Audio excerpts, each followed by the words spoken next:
시작은 삼각함수입니다. 삼각함수 하기 전에 중학교 때 했던 거 삼각비부터 이야기를 합시다. 삼각비 하면 뭐가 또 어떤 도형이 떠올라야 되죠? 다시 뭐라고? 삼각형. 정확히는 직각삼각형. 직각삼각형. 삼각비라는 건 직각삼각형 세 변의 길이의 비를 나타내는 거잖아요. 그죠? 그래서 우리 왜 제일 만만한 그림이 이렇게 생긴 거잖아. 그죠? 여기 수직. 요거 알파 이러면 뭐 사인, 코사인, 탄젠트 이렇게 생긴 거였다고요. 그래서 우리 요 알파 중에서 특별한 각 몇 개는 알고 있죠. 30도, 45도, 60도. 이거 세 개 정도는 남아 있죠, 머릿속에? 사인 30도. 사인 30도 얼마? 사인 30도. 2분의 1이지. 내가 못 들었어. 사인 45도? 하하하. 알파가 30도인 거, 45도인 거. 얘들 이거 정도는 외우셔야 돼요. 이렇게 있고요. 그때 사인 값, 코사인 값, 탄젠트 값. 이건 이제 우리 중학교 때 했던 거라고요.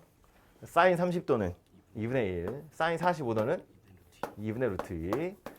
얘는 이렇게 생긴 녀석이에요. 그죠? 거기에다가 어차피 해야 되니까 두 개만 더 넣을게요. 사인 0도. 삼각형 할 때는 안 나와요. 여기가 0도면 삼각형이 안 되잖아요. 삼각비 할 때 0도는 안 배우지. 근데 이제 알아야 돼. 90도.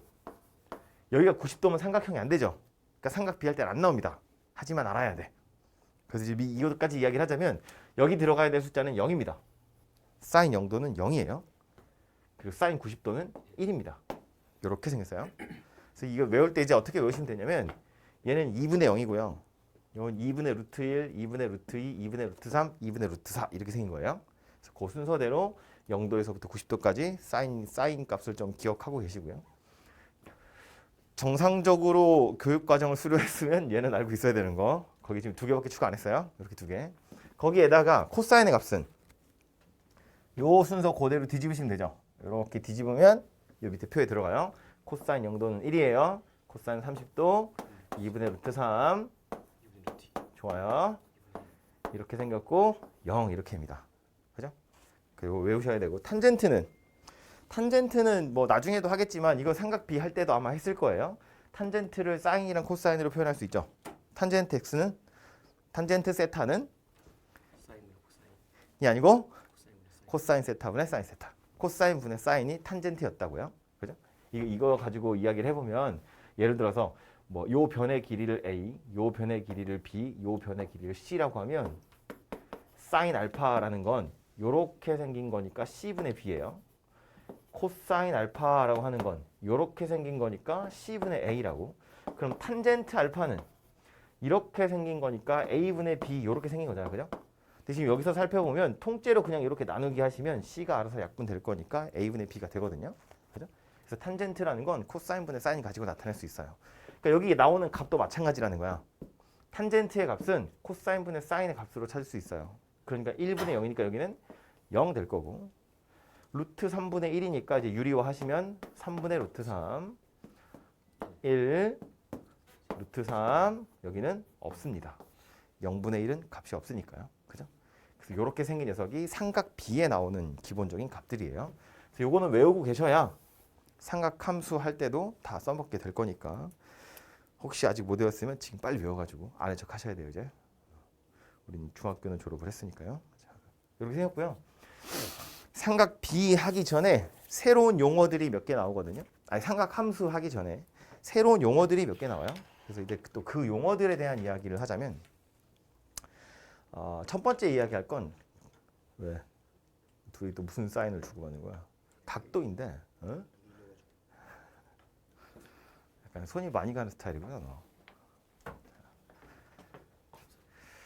각도를 나타낼 때 어떤 각도를 나타낼 때 반직선 두 개를 이용해서 각도를 나타내는데 요렇게 생긴 녀석 요거를 이제 시초선이라고 해요. 시작하는 선, 기준이 되는 선이다 생각하시면 되고 반직선이라는 건 한쪽은 막혀 있고 한쪽은 쭉 가는 거. 여기에 딱 출발해서 이렇게 쭉 가는 거. 얘를 여기다 점을 딱 찍어 놓고 반직선을 돌리는 거예요. 요렇게. 요렇게 생긴 반직선이 하나 그어지겠죠? 저 이제 동경이라고 부르는데 요 사이에 껴있는 각 있죠? 요 각도. 저거 가지고 이제 우리는 이것저것 할 거다 그런 이야기예요. 그래서 요 각도를 나타내는 방법에 대해서 이야기를 하고 싶어요.인데 예를 들어서 우리 여러분 알고 있는 45도라고 하는 각도를 그림으로 나타내 보면 시초선 이렇게 생겼고요. 45도라는 각도를 나타내는 동경은 이렇게 생긴 녀석이에요. 그죠? 여기가 45도 이렇게 생긴 녀석이면 되는 거잖아. 그지? 각도가 하나 주어져 있을 때 그림을 그리는 건 그렇게 어렵지 않고요. 시초선 우리 주로 누가 시초선 역할을 많이 하냐면 x축 양의 방향. 원점 기준으로 x축 양의 방향 있죠? 얘를 시초선으로 많이 해요. 그래서 보통 반시계 방향으로 돌립니다. 각도를 잴 때. 오케이? 그래서 혹시 기억날지 모르겠는데 수상인가? 한가? 직선의 방정식 할 때 보면 직선의 기울기 이야기하면서 x축의 양의 방향과 이루는 각의 크기가 어쩌고 저쩌고 이런 표현을 본 적 있을 거거든요. 그거 잴 때 이렇게 하잖아요. x축 양의 방향과 이루는 각의 크기. 그죠? 이렇게 잰다고. 이런 식의 그림이 그려지게 될 거예요. 아무튼 45도라는 각도를 그림으로 나타내면 이렇게 생겼는데 이 각도의 문제는 뭐냐면 시초선이 이렇게 있을 때 360도를 돌리면 다시 자기 자리로 돌아오거든요.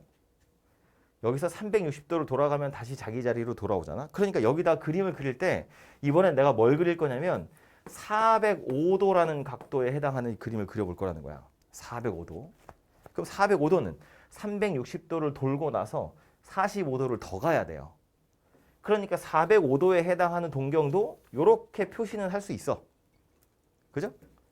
좀 각도를 굳이 표시하자면 이렇게 생겼을 텐데 아무튼 405도에 해당하는 그림은 얘거든요. 그려져 있는 그림의 결과를 보면 이게 45도였는지 405도였는지 알 수가 없어요. 이해하죠? 무슨 얘기지?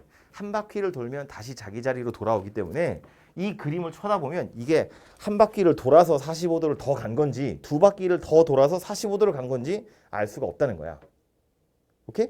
그래서 각도가 하나 주어져 있을 때 그림은 당연히 하나로 정해지지만 그림이 그려져 있을 때 그건 각도로 표현하기가 약간 어렵다 그런 이야기예요. 그래서 얘를 이제 좀 일반적으로 어떻게 표시하냐면 이번에 반대인 거야. 이렇게 생긴 그림을 보고 요 동경에 해당하는 각의 크기를 나타내고 싶은데 재보니까 요만큼이 45도이긴 해. 근데 실제로 얘가 요만큼만 돈 건지 이렇게 100바퀴를 돌다가 여기서 멈춘 건지 모르겠다는 거야. 그래서 그럴 때는 어떻게 요 동경을 표시하냐면 360도를 몇 바퀴 돌았는지 모르겠어. 요 n은 정수예요. 360도를 몇 바퀴 돌았는지 모르겠는데 돌고 나서 45도만큼 더 가서 멈췄어. 라고 쓰는 거예요. 그러니까 세타, 우리 요 세타라는 기호는 각도를 나타낼 때 주로 많이 쓰거든요. 우리 방정식 할 때는 x를 많이 쓰죠. 미지수 x. 근데 각도에 해당하는 건 요 세타라는 기호를 많이 쓰게 되어 있어요. 영어로는 이렇게 쓰는데 그냥 세타야. 아무튼. 그래서 이렇게 생긴 이 기호를 이용해서 각도를 많이 나타내게 되는데 요 그림에 해당하는 각도는 360도 몇 바퀴 돌았는지 모르겠고 거기서 45도만큼 더 가서 멈춘 거다라는 거고 이렇게 생긴 걸 우리 뭐라고 하냐면 일반각이라고 이야기해요. 이 그림에 해당하는 각도를 일반적인 해로 나타낸 거다. n에다 어떤 정수를 집어넣든 이런 그림이 그려지는 거니까. 그죠? 그래서 이제 일반각이라는 이름을 이용해서 나타내는데 그냥 좀 더 정확하게 우리식으로 솔직하게 표현하자면 몇 도인지 정확히 모르겠어. 그냥 몇 바퀴 돌고 45도 더 가서 멈춘 거야. 이렇게 그냥 이해하고 계시면 되겠죠. 그죠? 그리고 역시나 그림 입장에서 보면 똑같기 때문에 나중에 여러분 공부를 좀 하다 보면 알겠지만 삼각함수의 값을 찾을 거거든요. 이런 값들 있잖아요. 이런 값을 찾으실 때 이 360도만큼 돌아가는 건 삼각함수의 값에 영향을 미치지 않아요. 나중에 하겠지만 사인 30도가 2분의 1이잖아요. 사인 390도도 2분의 1이에요. 사인 750도도 2분의 1이에요. 한 바퀴를 도는 건 360도만큼 더 하는 건 각도한테 아무런 영향을 미치지 않아요. 삼각함수의 값에는. 오케이? 아무튼 요거는 나중에 또 많이 나오게 될 건데 요렇게 생긴 녀석이 일반각이란 소리구나 정도를 기억하시고요. 미안한데 저기 히터 좀 꺼주면 안 될까? 네. 고마워요. 요 일반각을 가지고 이제 뭐 하냐면 동경 하나에 대한 이야기잖아요. 이렇게 생긴 동경을 나타내는 방법이 이거거든요. 이 동경 하나가 아니라 여러 개의 동경이 나와 있을 때 걔네들 사이의 위치 관계. 그냥 막 생겨 먹은 게 아니라 알파라는 동경이랑 베타라는 동경이랑 두 개가 있는데 걔네들이 x축, y축을 기준으로 하나가 이렇게 있어. 여기 알파야. 베타가 요거야. 겹쳐 있다 그런 이야기예요. 두 개의 동경이 겹쳐 있어. 그럼 두 개의 동경이 겹쳐 있다는 걸 또 식으로 어떻게 표현할 수 있을까를 생각해 보자는 건데 예를 들어서 요 각의 크기를 세타라고 보면 알파라는 녀석도 몇 바퀴를 돌아서 세타에서 멈춘 거지. 베타라는 녀석도 몇 바퀴를 돌아서 세타에서 멈춘 거거든요. 그러니까 서로 겹치는 이 알파랑 베타라는 두 동경을 나타내는 방법은 뭐냐면 쟤네들의 위치를 표현하는 방법은 알파하고 베타하고 각도 두 개를 빼보자는 거야. 얘도 몇 바퀴 돌고 세타 갔어. 얘도 몇 바퀴 돌고 세타 갔어. 둘이 빼면 세타는 사라지겠죠. 몇 바퀴라는 것만 남을 거다 그런 이야기야. 그래서 이 녀석을 360도 곱하기 n이다 이렇게 표현할 수 있다는 얘기야. 동경 두 개가 일치하는 그림이 나왔어. 그렇다면 걔네 둘은 실제로 각도가 완전히 똑같다는 의미가 아니라고요. 같을 수도 있지만 다를 수도 있잖아. 몇 바퀴를 앞에서 돌았는지 모르니까. 그래서 둘이 빼면 몇 바퀴 딱 차이 날 거다. 한 바퀴, 두 바퀴, 세 바퀴 차이 날 거다. 그런 이야기예요. n이 얼마인지는 찾아야겠지. 문제에서. 아무튼 두 동경이 일치한다면 뺐을 때 정확히 한 바퀴, 두 바퀴 차이가 날 거다. 그런 이야기고요.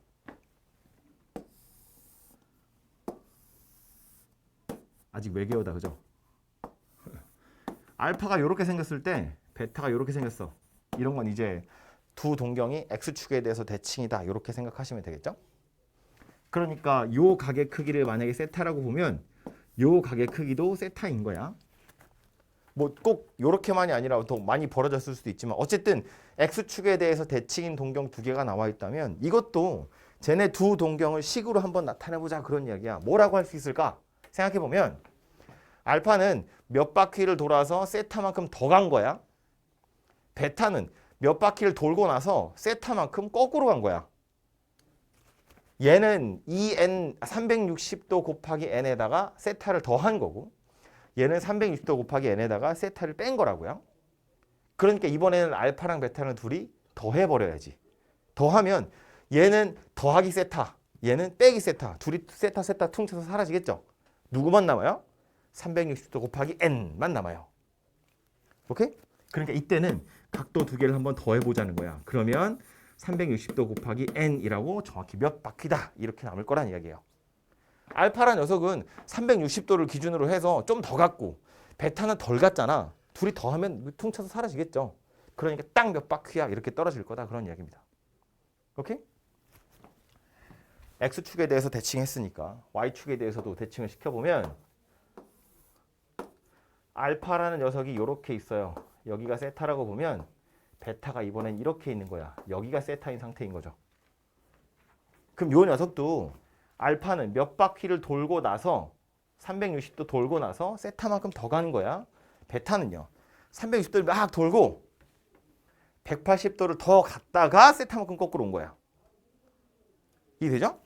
얘는 몇 바퀴를 돌고 나서 그냥 세타 간 거고 얘는 몇 바퀴를 돌고 나서 180도를 더 갔다가 세타만큼 거꾸로 왔다고요.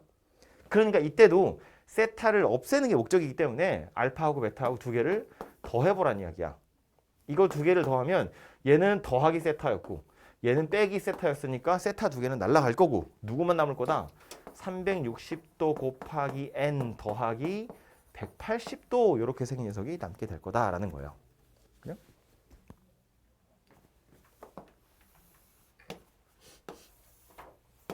이번엔 원점에 대해서 대칭인 거. 이렇게 생긴 두 동경의 위치 관계를 또 식으로 한번 나타내 보면 이거 이제 원점에 대해서 대칭이라고 할 수도 있는데 뭐 문제나 책에 따라서는 무슨 뭐죠? 일직선 상에 있는데 방향이 반대야 이렇게 설명하기도 해요. 이 책에 다 있어 얘들아. 미안해. 책에 다 있어. 102쪽에 보면 나와 102쪽. 102쪽. 그림도 다 그려져 있어. 듣는데 집중하세요. 듣는데. 집에 가서 안 볼 거잖아 다시. 내가 찍고는 있는데 집에서 안 볼 거니까 할 때 들어. 아무튼. 그래서 이렇게 생긴 녀석은 원점에 대해서 대칭 녀석이다라고 생각하시면 되고요. 이 녀석은 알파라는 건 막 돌고 나서 세타만큼 더 간 거고 베타도 막 돌고 나서 180도를 더 가고 세타만큼 더 간 거야. 그러니까 얘도 더하기 세타고 얘도 더하기 세타잖아요. 그 세타 없애려면 둘이 빼야죠. 그지? 알파에서 베타를 뺄 거라고요. 둘이 빼보면 360도 곱하기 n에다가 180도가 더 남을 거다 그런 이야기예요. 왜냐하면 얘는 딱 360도에다가 세타 더한 거고 얘는 360도 곱하기 어쩌고에다가 180도를 더 더하고 세타를 더한 거기 때문에 더하기 세타는 빼면 사라지겠지만 180도가 남아있잖아요. 그죠? 그래서 이제 180도가 남는 건데 여기 더하기냐 빼기냐 별로 중요하지 않아요. 어차피 360도 반띵하면 180도이기 때문에 여기다 1 집어넣어서 더하기라고 표시하나 2 집어넣어서 빼기 180도라고 표시하나 어차피 똑같거든요. 그러니까 이제 여기가 더하기냐 빼기냐는 크게 중요하지 않다고요. 정수 가지고 우리 충분히 조절할 수 있으니까 더했을 때 뺐을 때 그거를 조심하는 게 중요하고요. 그 다음 봐야 될 건 y는 x 라는 직선에 대해서 대칭인 거. 알파가 요렇게 있을 때 베타는 요렇게 있는 거지. 그러면 요 각도를 세타라고 보면 요 각도도 세타 이렇게 생긴 녀석이에요. 알파는 막 돌고 세타를 더 간 거야. 베타는 막 돌고 90도만큼 갔다가 세타만큼 거꾸로 온 거야. 90도 빼기 세타 이렇게 했다고요. 그러니까 이제는 얘하고 둘이 또 뭐 해야 돼? 더 해야 돼. 그래야 세타가 사라진다고요. 얘는 더하기 세타고 얘는 90도 빼기 세타 이렇게 생긴 거잖아. 그래서 둘이 더 해버리면 누가 된다? 360도 곱하기 n은 얘 이상 들어가는 거고 90도가 남게 될 거다. 그런 얘기라고요. 그죠? 그래서 그림으로 이해하시면 되고 화면이 잘릴 것 같아서 밑에 하나만 더. 마지막 책에는 이렇게 5개 정도 나와 있는데 자주 나오니까 한 개만 더 혹시나 싶어서요. y는 마이너스 x라는 직선에 대해서 대칭인 녀석도 있어요. 이렇게 생긴 건 알파라고 봐요. 여기 세타면 베타는 이쪽에 있어요. 여기가 세타인 녀석이 되겠죠. 이렇게 생긴 동경 두 개를 이야기하는 건데 얘도 보면 알파는 x축 기준으로 세타를 더한 거잖아요. 그러니까 얘는 그냥 막 돌고 세타 더하고 끝났다고요. 그 베타는 막 돌고 나서 일단 90도까지 가야 돼. 여기까지 가야 돼. 270도까지. 그리고 나서 세타만큼 거꾸로 온 거예요. 빼기 세타 한 거라고요. 그럼 알파랑 베타를 더해야 돼? 빼야 돼? 더해야죠. 그래 세타 사라지겠죠? 알파하고 베타를 더하면 360도 곱하기 n에다가 누가 와야 된다고요? 270도가 와야 된다고요. 그죠? 얘가 270도에서 세타 거꾸로 간 거니까. 오케이? 그래서 이렇게 생긴 녀석이 두 동경의 위치 관계를 식으로 표현한 건데 식만 딸랑 외우면 당연히 까먹겠죠? 당장 내일 시험 봐도 까먹을 텐데 몇 달 뒤에 공부할 거잖아요. 혹은 내년에 공부할 거잖아요. 까먹을 거라고요. 그러니까 이건 그림이랑 같이 기억을 하셔야 돼요. 제가 설명한 순서대로 그림이랑 같이 기억을 하셔야 돼요. 책 잠깐 보고 갈까요, 그럼? 102쪽이고요. 102쪽 보시면 그냥 맨 처음부터 볼까요? 100쪽부터 보겠습니다. 100쪽. 미안해. 100쪽에 보시면 내용이 나와 있으니까요. 일반각이라고 되어 있죠. 그래서 아까 이야기했던 것처럼 시초선, 동경 이런 용어들 나와 있으니까 읽어보시면 돼요. 어려운 얘기 아니고요. 그리고 그 밑에 일반각이라는 것도 설명되어 있죠. OX를 시초선으로 OP를 동경이라고 했을 때 그 사이에 끼어있는 각 자체는 알파도인데 실제로 그 그림을 보고 동경 OP에 해당하는 각도가 그냥 알파인지 360도 더하기 알파도인지 720도 더하기 알파도인지 혹은 마이너스 360도 더하기 알파도인지 모른다고요. 그래서 그런 것들을 한 번에 나타내기 위해서 360도 곱하기 n 더하기 알파도 이렇게 표현하겠다라는 거고 그것을 우리 일반각이라고 표현하는 겁니다. 문제 조금 이따 보고 다음 페이지 가서 102쪽에 칠판에 그려져 있는 그림 있죠? 102쪽. 끼퉁이 하나 그려 놓으실래요? 이거 없죠?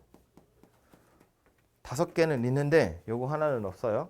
충분히 유추할 수 있겠지만 그래도 있다는 것 정도는 알아두시는 게 좋으니까 마지막에 요거 직선 y는 마이너스 x에 대해서 대칭인 거 끼퉁이에다 하나 그려 놓으시고요.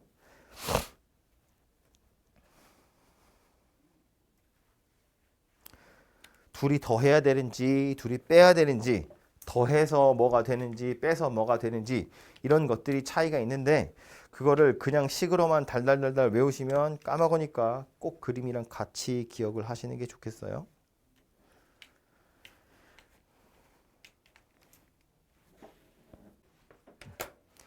(236번) 보시면 다음에서 OX가 시초선일 때 OP가 나타내는 일반값과 그 그림 중 옳지 않은 것을 골라보래요. 그래서 1번은 답 가리고 봐. 보면 재미없잖아요. 1번은 맞다고 틀리다고 360도 곱하기 n 더하기 45도라고 되어 있죠. 실제로 끼어있는 각이 45도니까 얘를 일반각으로 나타내는 건 360n은 그냥 예의상 들어가는 거고 더하기 45도 이렇게 생겼어요. 뒤에 거는요. 360도 곱하기 n에서 마이너스 90도가 되어 있는 상태죠. 방향이 반대잖아. 그지? 반시계 방향으로 돌려야 각도는 양의 방향이거든요. 근데 얘는 시계 방향으로 90도가 돌아갔기 때문에 빼기 90도라고 하든지 아니면 더하기 270도라고 하든지. 그죠? 그래야 얘는 말이 되죠. 이해했죠? 무슨 얘기인지? 3번은요. 저 뒷부분에 315도라고 되어 있으니까 OX 기준으로 반시계로 돌려서 315도 돌아가는 게 맞잖아요. 그죠? 물론 완전히 같은 표현으로 360도 곱하기 n 빼기 45도라고 해도 맞는 거야. 고개를 끄덕거리는 거와 졸면서 끄덕거리는 박자가 딱 맞네. 조용아. 4번 됐죠? 5번도 됐죠? 5번도 마찬가지 360도 곱하기 n 더하기 180도 이렇게 돼 있는데 그건 뭐 360도 곱하기 n 빼기 180도라고 해도 그림은 똑같이 생겼을 거예요. 그죠? 밑에 유제는 좀 이따 풀어보시고 다음 페이지 가서요. 238번 몇 사분면의 각이냐인데 사분면 정도는 알잖아요. 그죠? 1, 2, 3, 4 이렇게 생긴 거. 그래서 이 각도 가지고 몇 사분면에 있는지는 알아서 찾을 수 있을 것 같아요. 이건 제가 얘기 안 하고요. 알아서 하시면 되고 240번 보겠습니다. 세타가 1사분면의 각일 때 3분의 세타가 나타내는 동경 찾아보래요. 자, 세타가 1사분면의 각이다. 그럼 그냥 0도에서 90도 사이에 있구나 라고 이렇게 생각하시면 안 되고 지금 그림이 주어진 거죠. 시초선 X축 양의 방향이라고 쳤을 때 세타가 존재하는 곳은 요 사이에 있다고 말한 건데 이거 일반각으로 나타내면 0도에서 90도라고 하시면 안 되고요. 실제로 이렇게 생겼다고 보면 이 동경을 나타내는 건 45도라고 우리 하지 않잖아요. 360도 곱하기 n 더하기 45도 이렇게 생긴 거라고. 그죠? 그러니까 이 세타라는 녀석이 돌고 돌다 1사분면 안에서 멈췄다는 건 실제 세타는 360도 곱하기 n 더하기 0도보다는 크겠지. x축보다는 위에 있으니까. 하지만 360도 곱하기 n 더하기 90도보다는 작을 거다. 그런 이야기예요. 이게 1사분면에 있는 각을 나타내는 일반각이 되겠지. 그죠? 360 곱하기 n은 약간 예의상 들어가는 거예요. 이렇게 생긴 상태에서 구하라고 한 것보다 3분의 세타가 존재하는 사분면 찾아봐라 그 얘기라고요. 3분의 세타. 그럼 이제 이거 3으로 나누면 되지. 120도 곱하기 n 120도 곱하기 n 더하기 30도 이렇게 생긴 녀석이 되겠죠. 그래서 이 녀석들이 존재하는 곳이 어디인지를 좀 살펴보시면 되는데 풀기 전에 그래서 저 n에다가 n에다 이제 정수 집어 넣을 거거든요. 제일 작은 정수 뭐 집어넣는 게 편하겠어요? 0. 0 집어넣으면 편하지. n에 0도 넣어도 되잖아요. n에 0 넣을 거고 1도 넣어 볼 거고 2도 넣어 볼 거고 어디까지 넣어 봐야 돼요? 4. 왜 4? 3. 왜 3? 360도. 360도를 돌고 나면 어차피 제자리로 돌아오잖아. 다시 말해서 저 n 자리에 3을 넣었을 때랑 0을 넣었을 때 결과가 같을 거라고요. 0 집어넣으면 없어지는 건데 3 집어넣으면 360도잖아. 각도 입장에서 그림 입장에선 360도는 0도랑 똑같은 거예요. 다시 자기 자리로 돌아오는 거니까. 그지? 그러니까 n에다가 어떤 정수 넣을 건데 가장 간편한 건 0이니까 0 넣을 거고 그 다음 1 넣을 거고 그 다음 2 넣을 거야. 3은 넣어봤자 0 넣은 거랑 똑같다고요. 4 넣어봤자 1 넣은 거랑 똑같을 거라고요. 그러니까 그 이상 안 넣어봐도 되겠죠. n에다 0, 1, 2, 3개 넣어보면 되고 넣어보면 0 집어넣으면 0도에서 30도 사이니까 여기 있네요. 1사분면에 1 집어넣으면 120도에서 150도 사이에 있으니까 여기 있고요. 2 집어넣으면 240도에서 270도 사이에 있는 거니까 여기 있는 거죠. 3 집어넣으면 다시 여기로 돌아올 거고요. 그래서 3분의 세타가 존재하는 곳은 1, 2, 3, 4분면에 존재할 거다. 그런 이야기예요. 이해됐죠? 좋아요. 다음 페이지에 가서 보시면 문제가 하나 더 있어요. 242쪽. 242번. 1번 보면 뭐라고 되어 있냐면 세타가 나타내는 동경이랑 6세타가 나타내는 동경이랑 두 동경이 서로 일치한다 라고 되어 있어요. 이거 이제 제가 아까 이만큼 그림 그리고 책에다 하나 써라고 했던 거 그건데 지금 두 개의 동경이 나와 있는 거죠. 하나는 세타고 하나는 6세타고 얘네들이 서로 일치한다는 거야. 두 동경이 서로 일치하면 식은 뭐였다? 둘이 어쩐다고? 뺀다. 빼면 딱 몇 바퀴니까 360 곱하기 n. 기억하고 있죠? 들어가고 있죠 머릿속에? 들어가고 있죠? 배웠지? 괜찮죠? 이 정도 속도로 말하는 거 괜찮죠? 얘하고 두 개가 다 동경인데 이 두 동경이 서로 일치한다는 것은 그림 그리면 딱 그 똑같은 자리에 있다는 이야기니까 결국 세타랑 6세타를 빼보면 360도 곱하기 n 이렇게 딱 떨어질 거다 그런 이야기고요. 그러니까 결국 5세타가 360도 곱하기 n이다 그런 이야기니까 세타는 5로 나누면 되겠네. 난 뭐냐? 72도. 72도 곱하기 n 이렇게 생긴 녀석이 세타예요. 그죠? 근데 지금 책에서 뭐라고 했냐면 세타 중에서 둔각을 나타내래요. 둔각은 90도보다 크고 180도보다 작은 게 둔각이잖아요. 그죠? 둔하게 생겨먹은 거. 그러니까 여기 정수, n에다 정수 집어넣어서 둔각 되는 게 누구인지를 살펴보시면 되겠죠. 그죠? 1 집어넣으면 72도니까 그건 예각이잖아. 2 집어넣으면 144도니까 둔각 되겠죠. 그죠? 그래서 그렇게 찾아보시면 될 것 같아요. 2번. 242번에 2번. 이제는 뭐라고 되어 있냐면 2세타랑 4세타가 y는 x에 대해서 대칭이래요. 2세타랑 4세타가 y는 x에 대해서 대칭이래요. 식을 외우면 좋지만 금방 까먹을 거니까 그림 떠올려 보라고 했어요. 동경 두 개가 y는 x에 대해서 대칭이래. 아까 그렸던 그림 제가 다시 그려보면 x축, y축에 y는 x가 이렇게 있어. 실제로 세타가 여기, 이 세타가 여기 있는지 몰라. 근데 그냥 그림을 그리자고 하니까 여기다 그냥 그리는 거예요. y는 x에 대해서 대칭 녀석 두 개를 그리면 하나는 여기, 하나는 여기 이렇게 생겼을 거라고. 그러니까 여기랑 지금 각도가 같은 걸 거 아니야. 세타라고 쓰기 좀 그런가? 알파 이렇게. 그죠? 그럼 그때는 요 두 동경에 해당하는 식은 뭐가 될 거다? 요 녀석은 여기서 알파 더한 거. 요 녀석은 여기서 요만큼 알파를 뺀 거니까 알파하고 베타하고 둘이 더한다고요. 그러면 360도 곱하기 n 더하기 90도 이렇게 생긴 녀석이었다고요. 그죠?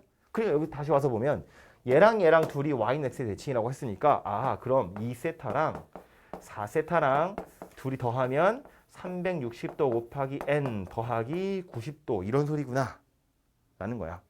그죠? 그럼 6세타란 이야기고요. 6으로 나누면 되겠죠? 이렇게 생긴 녀석이 되겠네요. 요 n에다가 0부터 집어넣어 보시면 되고 구하라고 한 건 예각 구하세요니까 0 집어넣으면 15도, 1 집어넣으면 75도 이렇게 두 개가 되겠네요. 그렇죠? 그래서 얘는 이렇게 일반각을 이용해서 풀어보시면 되고요. 지금 우리 문제 밑에 유제라고 써 있는 거 있죠? 237번부터 유제 총 4개 있거든요. 그거 4개 지금 좀 풀어보세요. 못 푼 건 풀어오시면 되고요. 그 다음 이야기할 건 이제 호도법이라고 하는 건데 자,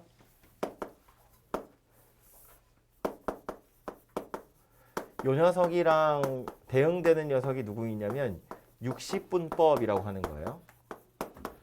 60분법, 호도법 둘 다 뭐 하는 거냐면 각도를 재는 거예요. 각의 크기를 재는 방법인데 우리가 지금까지 써온 건 60분법이에요.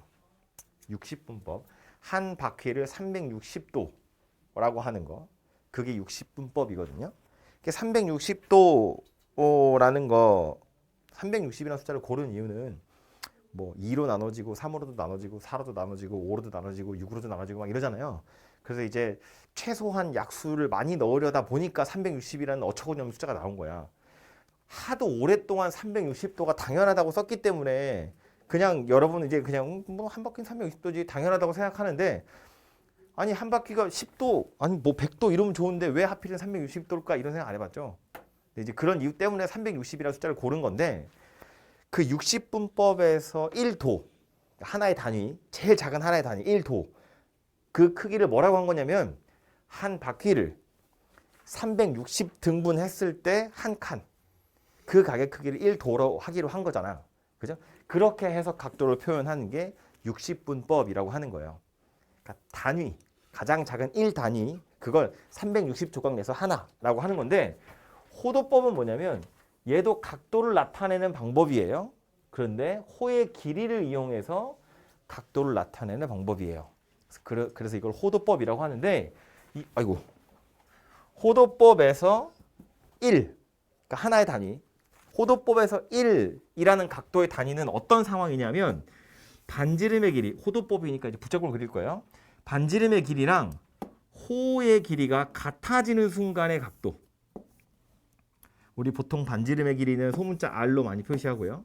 호의 길이는 L로 많이 표시하죠. 반지름의 길이가, 각도가 작으면 호의 길이가 더 작겠죠. 각도가 크면 호의 길이가 더 크겠죠. 그런데 반지름의 길이랑 호의 길이가 딱 같아질 때 이 각도, 이것을 1이라는 단위로 새로 생각하는 거예요. 그래서 이 각의 크기에 몇 배에 해당하느냐, 그거 가지고 각도를 표시하는 게 호도법이라고 하는 거예요. 오케이? 그래서 호도법에서의 단위는 1인데, 참고로 이걸 부르는 이름이 있긴 있어요. 라디안이라고 하거든요. 그래서 그냥 1이라고 하면 좀 헷갈리잖아. 1이 숫자 1인지 각도 1인지 헷갈리잖아요. 그래서 이제 이것이 호도법의 각도를 나타내는 거야 라는 의미로 보통 이제 라디안이라고 부르는 녀석을 뒤에다 쓰기는 해요. 근데 여기다 쓰는 게 무슨 미터라든지 뭐 미닛이라든지 이런 식의 단위는 아니에요. 그냥 각도를 나타내는 이름이라고 생각하시면 돼요. 아무튼 1라디안이라는 각의 크기는 호의 길이랑 반지름의 길이랑 호의 길이가 같은 순간의 각도, 그 중심각을 1라디안이라고 하기로 한 거예요. 우리가 알고 있는 60분법이랑 비교해보면 대충 60도 근처인 것처럼 보이잖아요. 실제로 60도 근처긴 하거든요. 60도보다 클 것 같아요? 작을 것 같아요? 작을 것 같아요. 왜 작을 것 같아요? 책에서 작대요? 60도보다 약간 작아요. 약간 작아요. 왜 약간 작으냐면, 정삼각형 생각해봐. 60도죠. 세 변의 길이 다 같죠. 이 상태에서 얘를 약간 찌그러뜨리는 거야. 약간 찌그러뜨리면 이쪽 선분이 이렇게 볼록 튀어나오게 되겠죠. 이렇게 약간 구겨질 거 아니야, 바깥쪽으로. 그게 지금 이 부채꼴이다, 그렇게 생각하시면 되죠. 그래서 60도보다는 약간 작아요. 책에 보시면 뭐 50 몇 도 이렇게 나오지 않나? 그래, 57점 몇 도 이렇게 나오죠. 그 각도는 모르셔도 돼요. 느낌상 60도보다 약간 작구나, 요 정도는 알고 계셔야 돼요. 오케이? 아무튼 그렇게 생겼는데, 요 녀석이 실제로 뭐 할 때 능력을 발휘하냐면, 60분법을 가지고 요 호의 길이 구해보세요. L. 어떻게 구하죠? 요 각의 크기를 알파 도라고 생각해봐요.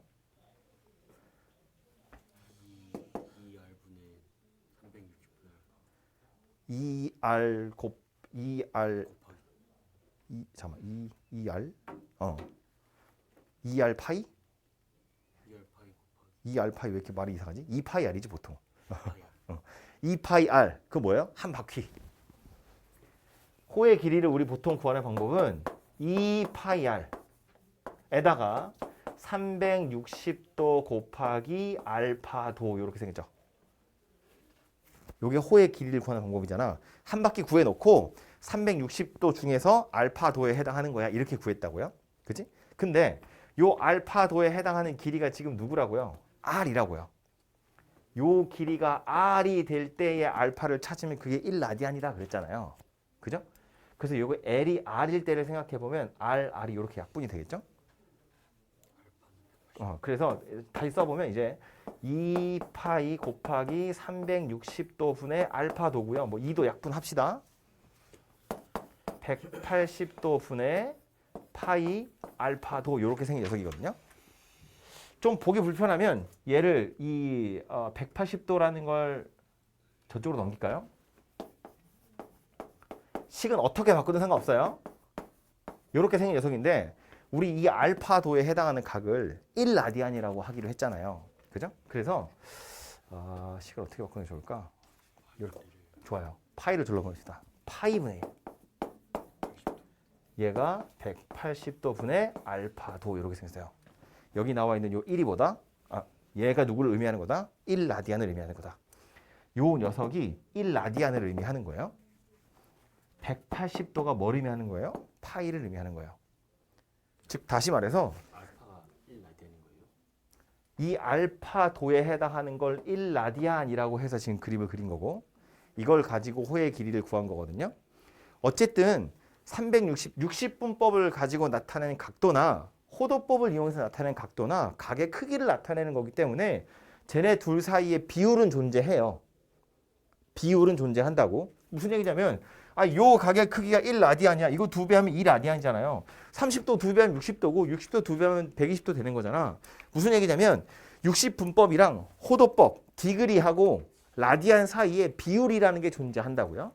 그 비율이라는 건 뭐 책에 나와 있는 것처럼 하자면 1라디안은 뭐 57점 몇 도 이렇게 생겼는데 그 57점 몇이라는 숫자는 기억하지 않아도 돼요. 뭘 기억해야 되냐면 이걸 기억해야 돼요. 1라디안에 해당하는 게 알파도라면 파이 라디안에 해당하는 건 180도구나 라는 거예요. 파이 라디안에 해당하는 건 180도다를 기억하셔야 돼요. 좀 다르게 이렇게 설명도 해볼게요. 뒤에 보면 공식이라면서 나와 있는 게 있는데 이 L이라는 호의 길이를 구하는 공식으로 R 세타 이렇게 쓰거든요. 요 R은 반지름의 길이, 세타는 중심각의 크기를 호도법으로 나타낸 거. 호도법으로 나타낸 중심각의 크기를 그냥 곱해서 호의 길이를 바로 구해요. 사실은 얘가 호도법을 만들게 된 이유예요. 호의 길이라는 건 반지름의 길이에 중심각의 크기에 정비례하거든요. 요소가 두 개밖에 없어. 여기서 2파이는 변하는 숫자가 아니죠. 360도도 변하는 숫자가 아니잖아요. R은 변하겠지. 부채꼴 반지름의 길이가 2배 되면 호의 길이도 2배 될 거고 반지름의 길이가 3배 되면 호의 길이도 3배가 될 거잖아요. 알파도 중심각이 2배 되면 호의 길이도 2배가 되는 거잖아. 그지? 그러니까 2파이 360도라는 건 변하는 숫자가 아니라는 거야. 변하는 건 누구만? 반지름하고 중심각만 변한다 그런 이야기야. 그래서 어떻게 생각한 거냐면 야 반지름의 길이도 길이고 호의 길이도 길이니까 여기다가 몇 배 해서 호의 길이가 되는지를 나타내보자. 그걸로 중심각을 표현하면 편하지 않겠어? 라고 생각한 거야. 이걸 식으로 쓰면 이거라고요. 호의 길이는 반지름의 길이의 몇 배에 해당할까? 한 배에 해당하는 순간의 크기를 1이라고 치면 부채꼴의 호의 길이가 반지름의 2배가 되는 순간의 각도를 2라고 하면 되잖아. 이렇게 생각한 거라고요. 그렇게 해서 새로운 각도 단위를 만든 게 호도법이다라는 거야. 오케이? 그래서 다시 L이란 녀석을 이렇게 반지름의 길이랑 중심각의 크기, 요거는 호도법이에요. 그 호도법으로 나타낸 각도는 요 위에다 아무런 표시를 하지 않고요. 60분법으로 나타낸 건 위에다 도를 쓰잖아요. 그래서 이제 요건 조심하셔야 돼요. 아무튼 그래서 요렇게 나타내고 싶어서 만든 게 각도 단위, 호도법이라는 새로운 각도 단위인데 실제로 얘는 2파이 r 곱하기 360도 분의 알파도라는 이 불편한 각도를 가지고 불편한 식을 가지고 원래 구했던 거라고요. 그래서 여기서 다시 비교를 해보면 r은 사라진다고 치고 이 세타라는 각도가 나타내는 건 세타라는 호도법의 각도가 나타내는 건 180도 분의 파이 알파도더라 그런 이야기였고 다시 파이 1로 넘겨서 생각해보면 이렇게 생겼죠. 이렇게 생긴 거 비례식으로 나타낼 수 있죠. 세타 대 파이가 알파도 대 180도더라 그런 얘기거든요. 60분법으로 180도에 해당하는 게 호도법에선 파이더라 그런 이야기예요. 세타 라디안이나 알파 디그리나 둘이 똑같은 거거든요. 여기서 지금 이렇게 쓰고 이렇게 썼으니까 똑같은 부채꼴의 호의 길을 이야기하는 거잖아.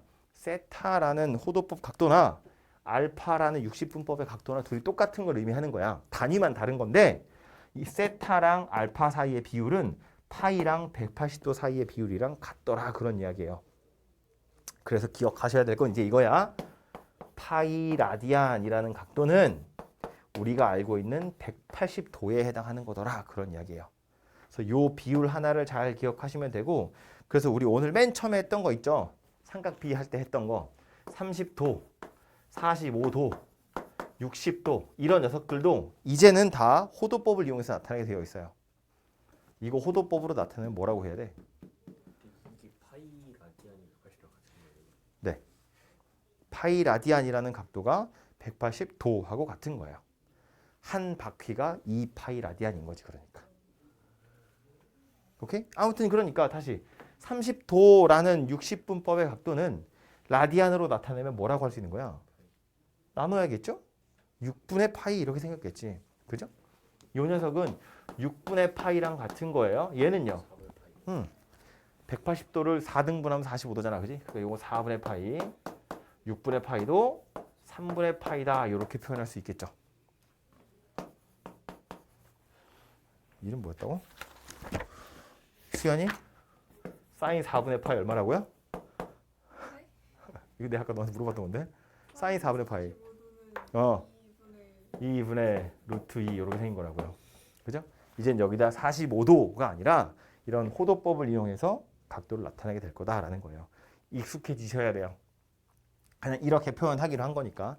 실제로도 사인으로 이게 뭐 사인, 코사인, 탄젠트 이렇게 생각해서 넘어가도 호도법에서 1라디안이라는 건 이런 각도라고 했는데 사인 1 얼마인지 몰라요. 어차피 뒤에 가서 삼각함수 공부하러 가서 뒷부분에 공부할 때 삼각함수의 값을 찾는 거 다 이거밖에 안 찾거든요. 이런 걸 특수각이라고 우리 표현하는데 이 특수각에 해당하는 각만 우리는 알면 돼요. 사인 1이 있겠지. 얼마가 있겠지. 잘 모르겠어. 얼마인지. 나도 몰라. 몰라도 돼. 뒤에 표에 나오긴 해요. 근데 아무튼 그건 전혀 중요하지 않고 우리가 다루게 될 건 어차피 이 각도들이기 때문에 이런 식의 표현을 앞으로 많이 보게 될 거라고요. 사인 3분의 파이, 사인 6분의 파이, 코사인 4분의 파이, 탄젠트 4분의 파이 이런 녀석들. 그러니까 이 각도가 뭐 빠르게 60분법으로 좀 이렇게 변환을 해보셔도 되고 아니면 그냥 원래 그런 거구나라고 받아들이시면 돼요. 파이가 180도야. 그거 4등분 한 거구나. 3등분 한 거구나. 6등분 한 거구나. 이렇게 좀 기억을 하시면 좋을 것 같아요.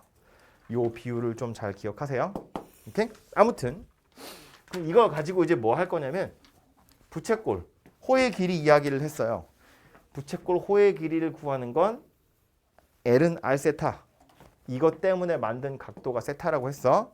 그런데 부채꼴 넓이는요. 넓이 어떻게 구하죠 원래? 60분법으로.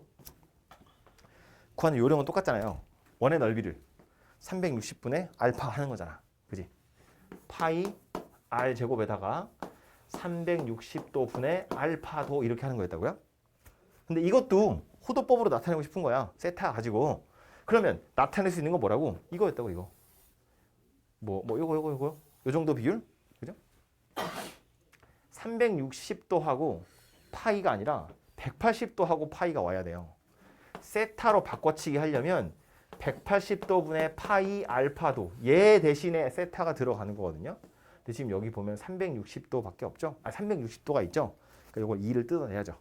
그래서 이거 2분의 파이 r 제곱에 180도 분의 알파도 이렇게 해놓고 뭐 할 거라고? 얘랑 얘를 섞어서 세타다 이렇게 바꿔버릴 거라고요. 그러니까 2분의 1 r 제곱 세타 이렇게 생긴 녀석이 되더라라는 거예요. 그죠? 실제로 넓이를 구해보면 이런 거지. 부채꼴이에요. 뭐 반지름 길이 2라고 할까요? 중심각의 크기를 60도라고 할 거예요. 60도는 라디안으로 나타내면 뭐라고요? 3분의 파이. 180도니까 60은 3으로 쪼갠 거잖아. 그지? 그러니까 이거 3분의 파이에 해당하는 거예요. 요거로도 호의 길이 구해보고 요거로도 호의 길이 구해보면 똑같다는 거 알 수 있을 거예요. 호의 길이가 그래서 얼마일 거라고? 그냥 얘랑 얘랑 둘이 곱하면 해결된다고. 3분의 2파이다. 넓이도 한번 구해볼까요? 전체 넓이를 360도분의 60도 이렇게 할 건데 그렇게 할 거 아니라 어쩔 거라고? 2분의 1에 r 제곱에 세타. 이렇게 계산할 거라고. 오케이? 그러니까 훨씬 더 간단하게 계산할 수 있겠죠. 그죠? 그리고 마지막 하나 더. 요거 r 제곱 세타에서 r하고 세타 하나씩을 뜯으면 l로 바꿔치기 할 수 있거든요. 그래서 요거를 2분의 1 rl 이렇게도 많이 써요. r 하나 세타 하나 뜯어서 l로 바꾼 거야. 그래서 나와 있는 공식이 지금 3개예요. l이 r 세타라는 거, s가 2분의 1 r 제곱 세타 또는 2분의 1 rl이다. 요게 호도법을 가지고 여러분이 처음으로 배울 녀석이고요. 책에 보시면 105쪽이에요. 105쪽에 이제 호도법에 대한 얘기가 나오는데 60분법이랑 호도법 이야기 나와 있죠. 뭐 읽어보시면 되고요. 1라디안이라는 건 아까도 말했지만 호의 길이와 반지름의 길이가 같아지는 순간의 크기를 1이라고 생각한 건데 굳이 그런 녀석을 1이라고 만든 이유 자체가 뭐냐면 이 공식 써먹기 위해서라고요. 이렇게 나타내고 싶어서 각도를 1이라고 생각한 거예요. 아무튼 문제에서 말하는 1라디안의 크기는 책에 있는 것처럼 반지름의 길이와 호의 길이가 같을 때의 각도고요. 그래서 밑에 보시면 자주 사용하는 특수각은 외워두는 게 좋다 이렇게 돼 있죠. 표로 아예 나와 있잖아요. 그죠? 30도, 45도, 60도, 90도, 180도 등등등입니다. 그래서 파이가 180도구나를 기억하고 비례식 이용해서 찾으시면 되고요. 다음 페이지 가서 보시면 문제 있죠. 244번인데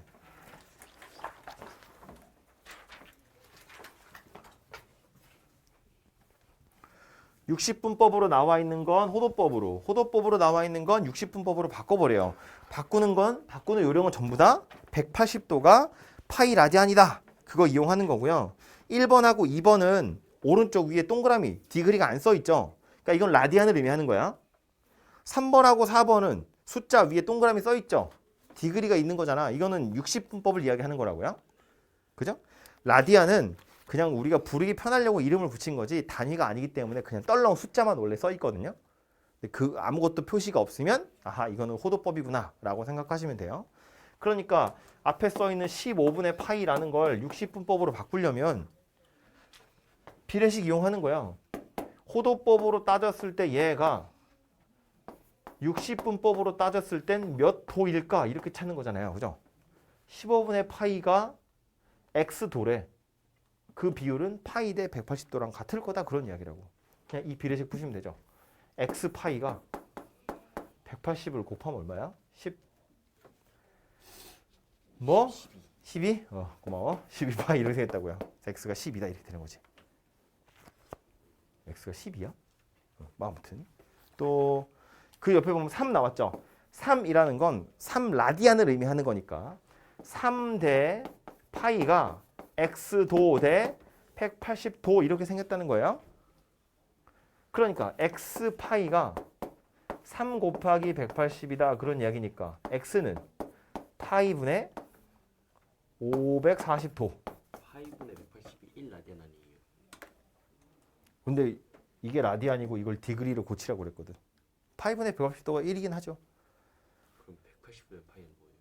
파이분의 180이 1라디안인데 역수니까 걔도 1이겠지 뭐. 걔도 1라디안이에요? 응. 아니 1분의 1은 1이잖아. 아 근데 여기서 나눌 때는 그냥 숫자 위에는 도가 붙어 있으니까 예를 들면 이런 거지. 뭐 얘는 숫자인데 얘는 도가 붙어 있으니까 얘는 꼭 몫으로 곱하는 거예요.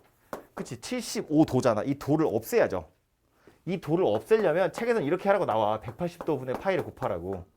만약에 이게 75라디안이었어. 이걸 디그리로 나타내고 싶으면 파이분의 180도를 곱해야죠. 도가 살아야 되니까. 도 혼자 분모 있으면 안 되잖아. 도가 있는 건 도를 없애고 그거 하라는 얘기잖아요. 호도법을 라디안으로 라디안 호도법을 60분법으로 60분법을 호도법으로. 아무튼 그래서 그런 건데 헷갈리시면 이렇게 비례식 이용해서 풀어보시면 되겠다 그런 얘기고요. 나머지는 해보시면 되고 밑에 있는 거 246번도 일반각 구해보세요인데 3분의 파이래. 이거 뭐에 3분의 파이는 몇 도예요? 60도지 60도 그지? 요렇게 있을 거라고요. 여기가 지금 3분의 파이거든요. 이것에 해당하는 일반각으로 한번 나타내 보세요. 그럼 우리 아까 일반각 어떻게 했냐면 360도 곱하기 n에다가 알파 도를 더했단 말이지. 근데 그 360도 곱하기 n이라는 것도 호도법으로 나타내면 360도가 2파이였다고. 그지? 파이가 180도니까 2파이잖아요. 2파이 곱하기 n인데 그걸 이제 관용적으로 2n파이라고 많이 써요. 2파이 곱하기 n인데 2파이 n이라고 잘 안 쓰고 2n파이 이렇게 쓴다고. 그러니까 요 각에 해당하는 일반각은 2n파이 더하기 3분의 파이다 이렇게 쓴다는 이야기예요. 표현을 이렇게 많이들 하니까 그냥 그러려니 하시면 돼요. 2파이 n이라고 해서 틀렸다고는 안 하겠지만 답안지 그렇게 쓰시면 이 새끼 공부 존나 안 하네? 라는 소리 들을지도 몰라요. 왜냐면 책에 다 이렇게 써 있으니까. 책을 많이 본 사람은 당연히 이렇게 쓰겠지. 그냥 그때그때 생각해서 푸는 사람은 2파이 n이나 2n 파이나 뭐 파이 n 곱하기 2나 뭐 다 똑같은 거 아니야? 라고 생각할 수 있는데 이렇게 쓰니까 여러분들 이렇게 쓰세요 그냥. 2n 파이는 일반각 할 때 많이 붙는 거야. 예의상 붙는 숫자다 이렇게 생각하시면 되겠죠. 뭐 뒤에 있는 마이너스 4분의 9파이도 마찬가지. 원래 쓰자면 이렇게 쓰셔도 돼요. 근데 우리 보통 일반각을 나타낼 때 이것도 이제 그냥 관용적인 표현인 건데 저렇게 썼다고 해서 틀린 건 아니지만 예를 들면 이런 거예요. 좀 이해하기 편하게 60분법으로 이야기해서 여기에 60도만한 녀석이 있다고 생각해봐. 그럼 이걸 나타낼 때 360도 곱하기 n에다가 60도를 더했어요. 이렇게 할 수도 있고 아니면 아니 360도 곱하기 n에서 300도를 뺐다고 봐도 되잖아. 여기서 거꾸로 300도를 갔다고 해도 되거든요. 그러니까 이렇게 썼다고 해서 틀렸다고는 안 하지만 보통 이거보단 이것을 선호하겠죠. 보통은 애매하게 예를 들어서 이런 데 있어. 여기가 30도야. 밑으로 거꾸로 30도 간 거니까 얘도 360도 곱하기 n에다가 30도를 뺐다고 할 수도 있고 아니면 360도 곱하기 n에다가 330도를 더했다고 볼 수도 있어요. 근데 이거 둘 중에 누구를 선호하느냐 그건 이제 문제마다 좀 다르겠죠. 근데 보통은 더하는 것을 많이 선호하거든요. 더하는 거. 양의 방향으로 돌리는 걸 선호한다고. 그러니까 이것도 이렇게 썼다고 해서 틀린 건 아니지만 지금 이 안에 지금 2파이가 들어있는 게 보이죠? 4분의 9파이면 2가 넘잖아. 그럼 2n파이 여기 있는데 여기서 지금 마이너스 2파이를 따로 쓸 필요가 없죠. 여기 있는 2파이 얘가 흡수할 거다 그런 이야기예요. 얘가 쑥 데리고 가면 4분의 8파이가 없어지니까 마이너스 4분의 파이가 남겠죠. 그래서 얘를 보통은 이렇게 쓰지 않고 미안해 이렇게 쓰기도 하고요. 얘도 음수니까 약간 좀 그런데 싶으면 2n파이 더하기 2파이를 오히려 더 더해서 4분의 7파이 이렇게 쓰기도 한다는 거예요. 그죠? 얘는 이렇게 쓰는 경우는 거의 없어요. 여기가 지금 360도보다 큰 숫자잖아. 그렇게는 잘 쓰지 않는다고. 굳이 이렇게 나와 있는 걸 360도 곱하기 n 더하기 400도 이렇게 쓴 거야. 그렇게 잘 안 쓴다고요.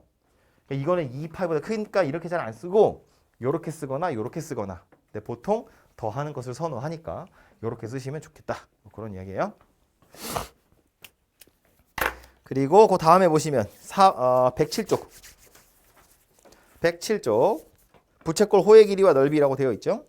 박스 안에 있는 것만 보시면 되고요. 공식 3개 써 있어요. L은 R 세타, S는 2분의 1 R 제곱 세타 또는 2분의 1 RL 이렇게 생긴 녀석입니다. 그래서 공식만 좀 기억하시면 되고요. 다음 페이지 가서 보시면 문제가 2개 있어요. 248번은 그냥 산수하는 문제입니다.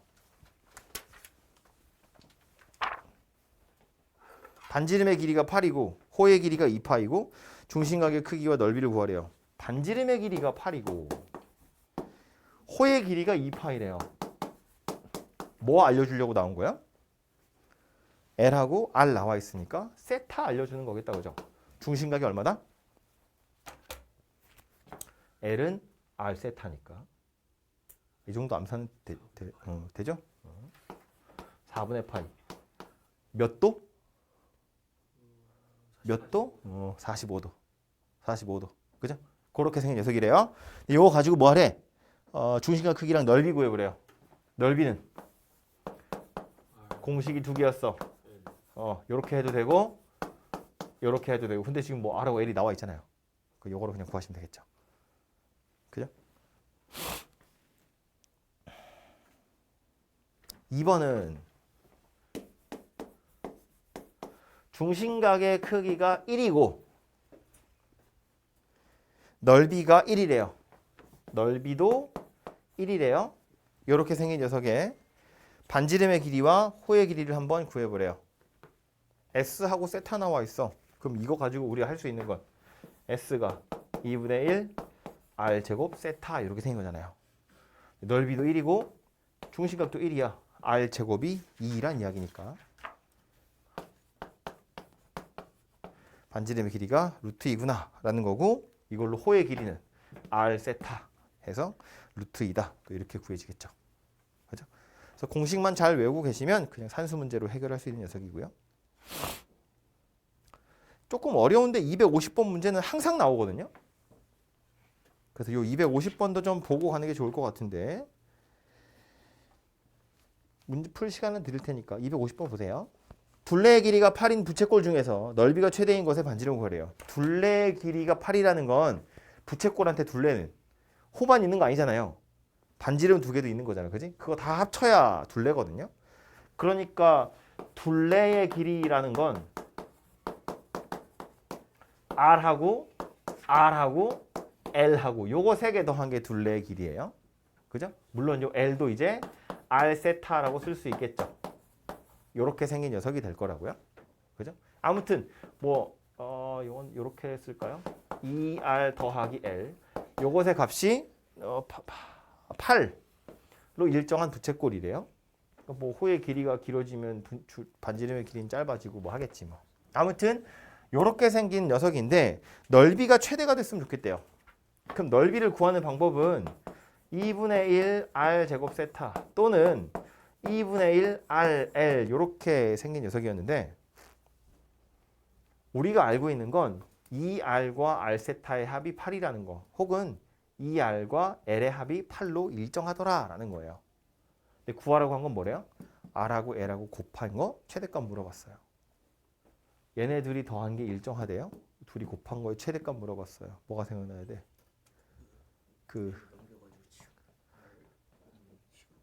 그것도 하나의 방법이고요. 또 합이 일정한데 곱을 물어봤어요. 뭐가 생각나야 돼? 아니 L도 R도 다 길이니까 양수일 거 아니야. 양수 두 개인데 합이 일정해 곱을 물어봤다고? 뭐가 생각나야 돼? 다시. 양수 두 개야. 합이 일정해 곱을 물어봤어. 단원으로 얘기해 줄까? 수하에 보시면 맨 앞에 집합, 명제 넘어가기 전에 절대부등식이라고 있어요. 산술기야. 산술평균, 기하평균. 합이 나왔고 곱을 물어봤잖아. 혹은 곱이 나오고 합을 물어보는 거잖아. 합이 일정하다며 곱의 최대가 구해지겠죠. 그지? 즉 무슨 얘기다? 2R 더하기 L이라는 건 2배의 루트의 2RL 이렇게 생겼을 거다. 그죠? 이게 합이 나와 있고 곱을 물어볼 때잖아요. 등호 언제 생겨요? 산술기에서 등호 언제 생겨? 누구랑 누가? 2R하고 L이 같을 때. 그치? 즉 이것의 값은 이미 8로 딱 확정되어 있는 거고 내가 구하고 싶은 건 R 곱하기 L의 최대값인데 그 최대값 등호 언제 생긴다고? 2R하고 L하고 같을 때라고. 그럼 다시 2R하고 L이 같다는 건 중심각의 크기가 얼마란 이야기다? 2란 이야기다. 원래 L은 R 세타로 구하는 거잖아. 2R이 L이라며. 그러니까 세타가 2다. 그런 이야기라고. 그죠? 그 중심각의 크기가 2라디안일 때가 넓이는 최대가 되는 순간이다. 그런 이야기예요. 이해됐죠? 그래서 지금 여기 나와 있는 건 그 이야기를 하는 거고요. 책에 보시면 책에서 푸는 방법은 유리가 말한 것처럼 이걸 바꿨죠. 1차식 하나 나와 있고 2차의 최대를 물어봤으니까 여기서 L을 8-2R 이렇게 바꿔서 여기다 그냥 대입을 해버린 거야. 그럼 이제 R에 관한 2차 함수가 될 거고 2차 함수니까 대칭축 살펴보면 최대값이 구해질 거고 그런 이야기인데 요거 이렇게 산술계화 가지고 푸는 것도 기억을 좀 해두시는 게 좋을 것 같고요. 사실은 다른 문제집에도 아마 있을 거예요. 저기 마지막 시간 2R은 L은 R 세타인데 세타가 2인 걸 아는데 R 어떻게 구해요? 세타가 2면 2R이랑 2R 더해서 8이니까 R이 얼마나 나오겠죠. 다른 책에도 거의 다 나오거든요. 그래서 이제 뭐 시험에 나올 만큼 중요하거나 그런 건 아니라서 외울 필요는 없지만 둘레의 길이가 일정할 때 부채꼴 넓이가 최대가 되는 건 중심각의 크기가 2라디안일 때구나 라는 게 결론인 거야. 다른 문제집에도 보시면 뭐 숫자는 다를 수 있지만 똑같은 상황들이 계속 나와요. 그래서 그 정도는 기억을 해두시는 게 좋겠죠. 참고로 250쪽 밑에 해설 보시면 그림 그려져 있죠. 부채꼴 2라디안이면 거의 이 정도 돼요. 120도보다 약간 작거든요. 그죠? 아까 우리 60분법이랑 호도법 이야기하면서 이 얘기했죠. 180도는 파이 라디안이랑 거의 똑같은 거라고. 1라디안은 60도보다 약간 작아요. 아까 57.8도 뭐 이랬잖아요. 그죠? 3라디안 그러면 180도보다 약간 작겠죠? 3.14 라디안이 되면 180도예요. 이 3.14가 뭐야? 파이잖아요. 우리가 아는 그 원줄 파이. 그죠? 그러니까 1라디안은 180도를 3보다 조금 큰 숫자로 나눠야 되기 때문에 60도보다 약간 작은 거예요.